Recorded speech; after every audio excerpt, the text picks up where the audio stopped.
బలైపోయావో, ఎవరి సంతోషం కోసం, ఎవరి సంతృప్తి కోసం నువ్వు ఈ హత్య చేశావో. రాణి కోసం నేను చేయలేదు. మరి ఎవరి కోసం చేశావు? నా కోసం. నీ కోసం అంటే? నా సర్దార్ కోసం. ఎవరినైనా చంపితే ఎలా ఉంటుందో అని సరదా. ఆ చావు గురించి ఊళ్ళో ఏం మాట్లాడుకుంటున్నారో వినాలని సరదా. బతుకులు ఏమి రాస్తున్నాయో చదవాలని సరదా. హంతకుడు దొరక్క పోలీసులు పిచ్చెక్కిపోతుంటే చూడాలని సరదా. ఎంతకాలం నుంచి ఉంది నీకు ఈ సరదా? చాలా కాలం నుంచి. మరి ఇంతకాలం ఎవరిని ఎందుకు చంపలేదు? వీలు దొరకలేదు.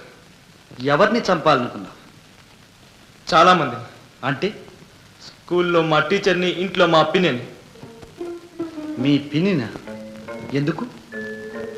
మీ నాన్న డబ్బు తింటుందినా? కాదు. ఆవిడంటే కోపమా? కాదు. అసహ్యమా? కాదు. పగ?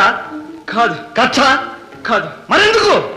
ఆమెను చూడాలనుంటుంది కానీ కంట పడితే చూడలేను. ఆమెతో మాట్లాడాలనిపిస్తుంది కానీ ఎదుట పడితే మాట్లాడలేను. ఏమిటో అనిపిస్తుంది, ఎలాగో ఉంటుంది. అందుకే చంపాలనిపిస్తుంది. Your Honor, gentlemen of the jury, today in this court we are not dealing with the case of murder, but with the problem of the nation. ఇది కేవలం ఈ ముద్దాయిలిద్దరికీ సంబంధించిన ప్రశ్న కాదు, లక్షలాది బాలబాలికల్ని వేధిస్తున్న సమస్య. మనిషిని చంపితే అది నేరమవుతుంది, దానికి శిక్ష ఉంది. మనసును చంపితే అది నేరం కాదా? దానికి శిక్ష లేదా? ఈనాడు ఈ పసివారు అలాంటి దారుణానికే గురైపోయారు. మనసు చచ్చిపోయింది, మతి భ్రమించింది. అందుకే మనిషిలా ప్రవర్తించలేకపోయారు. This is not a murder or an accident, but this is an act of madness, your honour. Sheer madness. ఈ పిచ్చి వేళల్లో ఎందుకు కలిగింది? ఎలా కలిగింది? The unhealthy home, the unholy environment. ఇంట బయట వాళ్ళ కోసం మనం సృష్టించిన కృత్రిమ ప్రపంచం, కలుషిత వాతావరణం. వీరే విక్రమ్ తండ్రి గారు. తన దేశాన్ని ఉద్ధరించాలన్న తాపత్రయంతో అందరి గాథల్ని బాధల్ని తనవిగా చేసుకుని ఇల్లు వాకిలి విడిచి దేశం మీదే తిరుగుతారు. కానీ ఇంట్లో భార్య కొడుకు ఎలా ఉన్నారు, ఏమైపోతున్నారు అన్న ఆలోచనే లేదు. భర్తగా తన కర్తవ్యం, తండ్రిగా తన బాధ్యత విస్మరించి పరుల సేవలో రచ్చగలిచారే కానీ ఇంట గెలవలేకపోయారు. ఒక అనాథ స్త్రీని వివాహం చేసుకుని ఉద్ధరించామనుకున్నారే కానీ ఆమె ఒక స్త్రీ అని, ఆమెకు భావాలు, బాధలు, ఆశలు, ఆశయాలు, కలతలు, కన్నీళ్లు ఉన్నాయన్న ఆలోచనే లేకపోయింది. దాని ఫలితం ఏమిటి? ఆమె వయస్సులో ఉంది. ఉద్రేకించే యవ్వనాన్ని అదుపులో పెట్టుకోలేక, నైతికంగా దిగజారలేక సతమతమవుతున్న హైందవ స్త్రీ ఆమె. అందుకే తన వయస్సులో ఉన్న కుర్రాడు వరసకు కొడుకే అయినా ఎదట పడితే భయపడిపోయింది. తాను జీవితంలో పోగొట్టుకున్నది, పొందలేనిది ఈ చవకబారు పుస్తకాల ద్వారా పొందగలిగింది. ఈ విధంగా తన ఉద్రేకానికి ఉపశమనం కలిగిందని సంతోషించిందే కానీ తను చేసే పనిలో మరొకరి జీవితం నాశనం అయిపోతోందని తెలుసుకోలేకపోయింది. విక్రమ్ ఆమె పుస్తకాలను దొంగతనంగా చదివాడు. ఏమిటా పుస్తకాలు? దౌర్జన్యాలు, ద్రోహాలు, దారుణ కృత్యాలు, హత్యలు, రేప్, సెక్స్ మొదలైన వాటితో నిండిన చౌకబారు పుస్తకాలు. ఈనాడు ఏ బుక్ స్టాల్కు వెళ్ళినా, ఏ పత్రిక, ఏ పుస్తకం, ముఖ చిత్రం చూచినా ప్రవరాక్షుణ్ణి సైతం అగాధంలోకి తోసేయగల అర్ధనగ్న చిత్రాలు కనిపిస్తాయి. సీత, సావిత్రి, అరుంధతి లాంటి మహాపతివ్రతల్ని కూడా సెక్స్ ఉట్టిపడేలా చిత్రించి, ముద్రించి విరజముతున్నారు. ఎక్కడ చూచినా sex, sex, sex, the wild exhibition of sex, the atrocious exploitation of sex.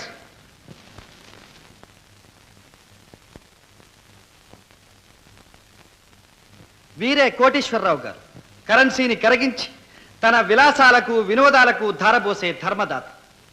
వారికి జీవితం అంటే ఒక ఆట, జీవించడం ఒక సరదా. జీవితంలో ఏ లక్ష్యమూ లేదు. Life is a mere game, sheer sport. తన ఇంటికి, తన దేశానికి తానేమిటో, తన బాధ్యత ఏమిటో ఆలోచించడానికి ఒక్క క్షణం కూడా తీరికలేని మహావ్యక్తి, మహాపురుషుడు. వారి అడుగుజాడల్లో అక్షరాలా నడుస్తున్న వారి అర్ధాంగి శ్రీమతి శశికళాది పాశ్చాత్య నాగరికతకు బానిసై పిల్లల్ని కనడం వరకే తన బాధ్యతని భావించింది. ఆయాలను, నర్సులను తన బిడ్డలకు తల్లిగా చేసి తాను విలాసాలలో మునిగి తేలింది. నోరు లేని జంతువులు సైతం తమ బిడ్డలకు పాలుబట్టి కొంతకాలం సాకి వాటి భారాన్ని మీద వేసుకుంటాయి. కానీ ఇదేం సంస్కారం, ఏం నాగరికత? అలాంటి వాతావరణంలో పుట్టి పెరిగింది ఈ సంచారాన్ని. నలుగురు మగాళ్లతో 4 రకాల సంబంధాలు పెట్టుకుంటే తప్పేమీ లేదట. స్నేహం వేరట, ఇష్టం వేరట, ప్రేమ వేరట, పెళ్లి వేరట.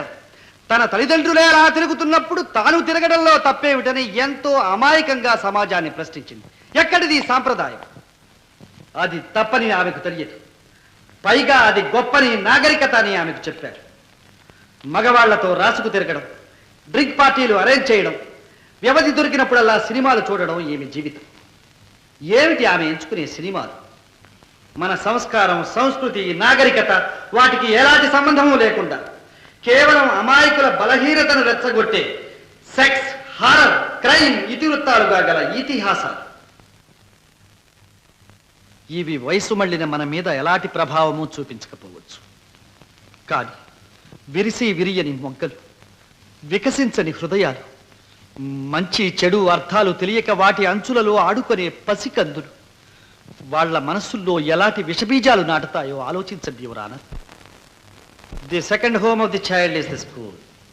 ఒకప్పుడు పాఠశాలలు దైవ మందిరాలుగాను, అధ్యాపకులు ఆరాధ్య దైవాలుగాను ఉండేవారు. కానీ ఈనాడు విద్యార్థులకు పాఠశాలలకు ఉండే అనుబంధం ఏమిటో, అది ఎలా వక్రించిందో నేను విప్పి చెప్పనక్కర్లేదు. అంతేకాదు, ఈనాడు కొందరు విద్యార్థులకు గాంధీజీ ఎవరో తెలియదు, ఆంధ్రకేసరి అంటే అంతకంటే తెలియదు, గురజాడ అంటే తెలంగాణలో ఏదో ఒక గ్రామం అనుకుంటున్నారు. గురువులకు పరువు లేదు, విద్యాలయాలకు విలువ లేదు. ఒక్క విద్యార్థిని దండిస్తే ప్రజలు నిందిస్తారు, ప్రజానాయకులు అసెంబ్లీలో దుమ్మెత్తిపోస్తారు. దీనికి కారకులు ఎవరు? ఉపాధ్యాయులా? కాదు. విద్యార్థులా? కాదు. మరెవరు?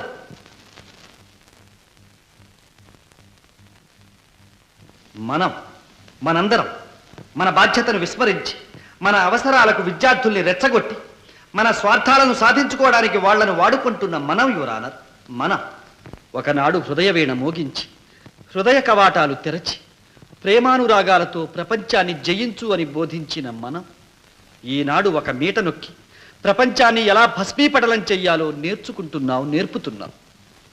ఈనాడు మన దేశంలో అంతర్యుద్ధాలు, భాషా సమస్యలు, ముఠాతత్వాలు, రాజకీయ పుటెత్తులు, కులమత ద్వేషాలు, కొట్లాటలు, రక్తపాతాలు, రైళ్లు, బస్సులు, ప్రభుత్వ కార్యాలయాలు, మన సొత్తు, మన సంపద అని మరిచిపోయి నాశనం చేసి చప్పట్లు కొడుతున్నాం.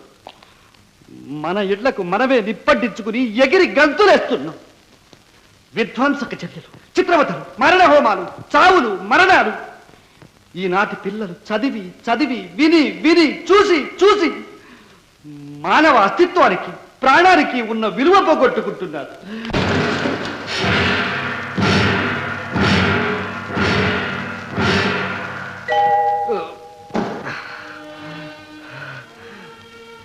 మనిషి ప్రాణం దోమల కన్నా, నల్లుల కన్నా నీచాతి నీచమని తోచినప్పుడు వాళ్లకు జీవితంపై మక్కువ, ప్రేమ ఎలా కలుగుతుంది యువరాను?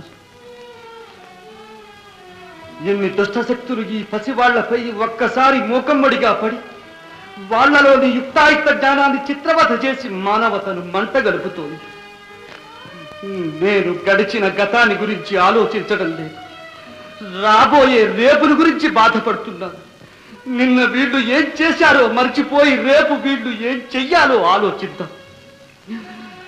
వీళ్లలో తెలివి, సాహసం, శక్తి అన్నీ ఉన్నాయి. వీళ్లలోని గోత్సేలను రూపుమాపితే గాంధీలవుతారు, రాక్షసులను తొలగిస్తే రసజ్ఞులవుతారు.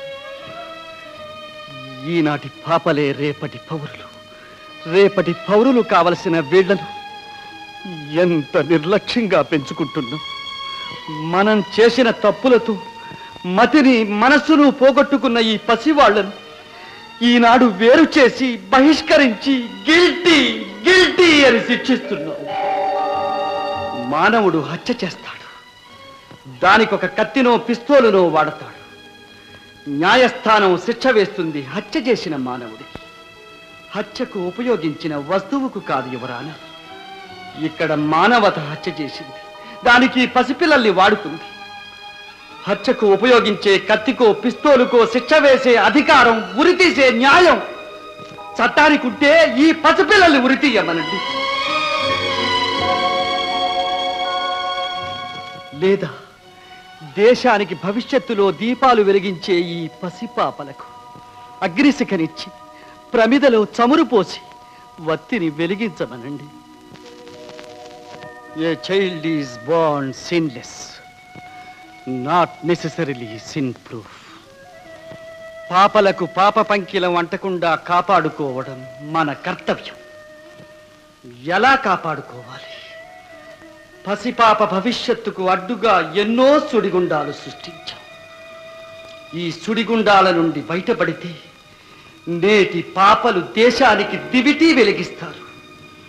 ఈ సుడిగుండాల నుండి వారిని దాటించకపోతే ఈ సమాజం, ఈ ప్రజ, ఈ నాగరికత, ఈ దేశం, ఈ ప్రపంచం ఏమైపోతుంది?